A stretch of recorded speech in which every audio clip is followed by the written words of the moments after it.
So hi there, welcome to this video. This video is about why do we need future skills or futures thinking more than ever today. And the video is taken from my course Design Your Life with Futures Thinking, which is basically about how to build a personal strategic plan for your life for the next 10 years. So I do hope you enjoyed the video, and if you do enjoy it, please check out the rest of the course. I've put a link below the video to the course, and I'd be delighted to see you on the course. Thank you and enjoy the video.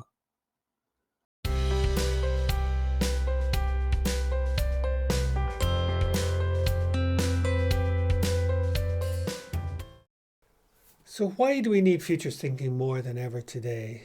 Well, the big question is, why do we need it? And especially in today's world.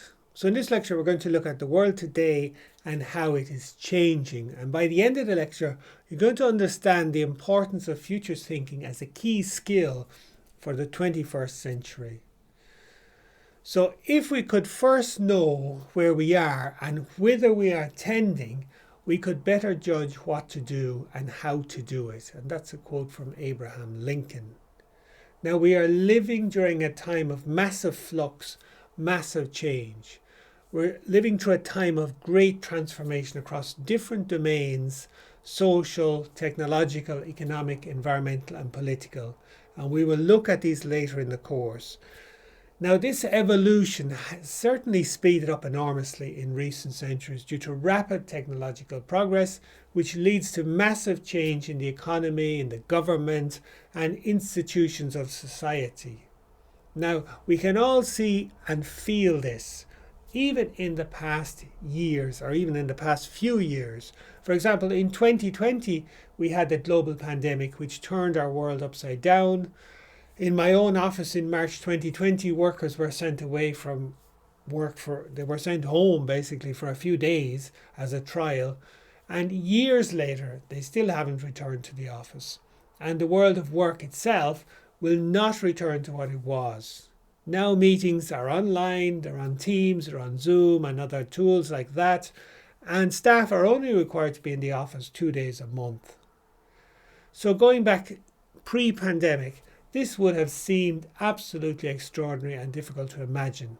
Yet all this just happened. In 2023, we're seeing extraordinary rapid advances in artificial intelligence, and in particular on something called natural language processing. And there's a tool called ChatGPT, which I'm sure you've heard about.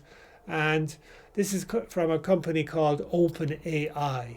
Now, Elon Musk and a group of artificial intelligence experts and industry executives are calling for a 6-month pause in developing systems more powerful than OpenAI's ChatGPT. Now, you can see that the AI, or artificial intelligence landscape, is evolving at a hugely rapid pace. We also have rapid changes in other areas of technology. Another major story in the news in 2023 is the war in Ukraine. Just look at how rapidly drones, for example, have become weaponized and central in the war effort.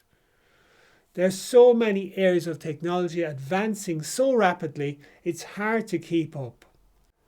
For example, developments in edge and quantum computing, energy storage, the metaverse, green technologies, genomics, digital twins, biometrics, robotics, etc., etc. I've just named a few of them.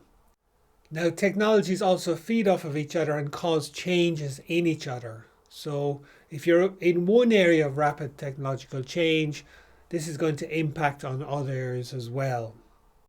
So never mind technology, what about changes in our climate? In May 2023, the World Meteorological Organization, WMO, issued a warning that global temperatures are likely to surge to record levels in the next 5 years, fueled by heat-trapping greenhouse gases and a naturally occurring El Niño event.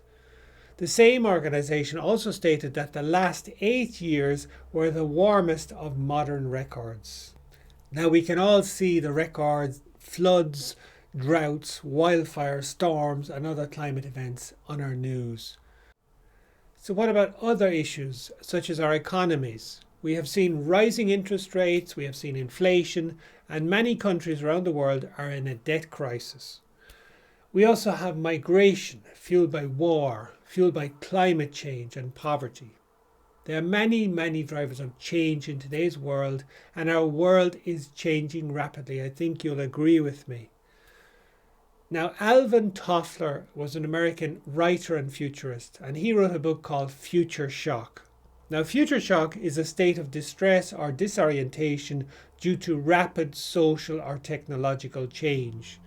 And the world is changing faster and faster with many drivers of change, including new technology. Now, we just cannot sit back and watch. We need to become better at anticipating and managing change, and that's where futures thinking comes in. It's a key skill for the 21st century. Now, life expectancy rates are increasing. Again, this is another issue. So we need to plan better for our future because we have a longer future than we think. For example, over the last 200 years, life expectancy in the US has doubled. Now the average life expectancy is 78.8 years. Now this longevity is due to better health care and hygiene, healthier lifestyles, healthier diets, and improved medical care.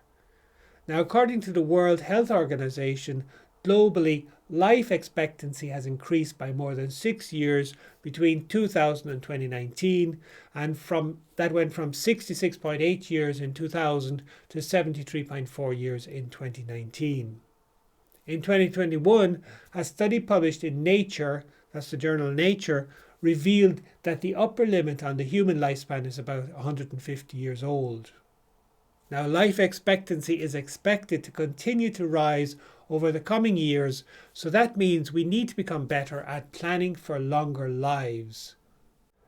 So let's recap then. In this lecture, we looked at the rapid pace of change in today's world, and if we don't become better at anticipating and managing change, then we may end up in a state of disorientation due to change, or as we heard in the lecture, a state of future shock.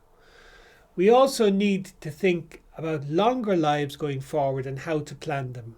Now, futures thinking, therefore, is a key skill for the 21st century because the future is about change and we need to become more future orientated and better at dealing with change. Great. So in the next lecture then, we're going to look at the benefits of futures thinking. So see you in the next lecture. Thank you.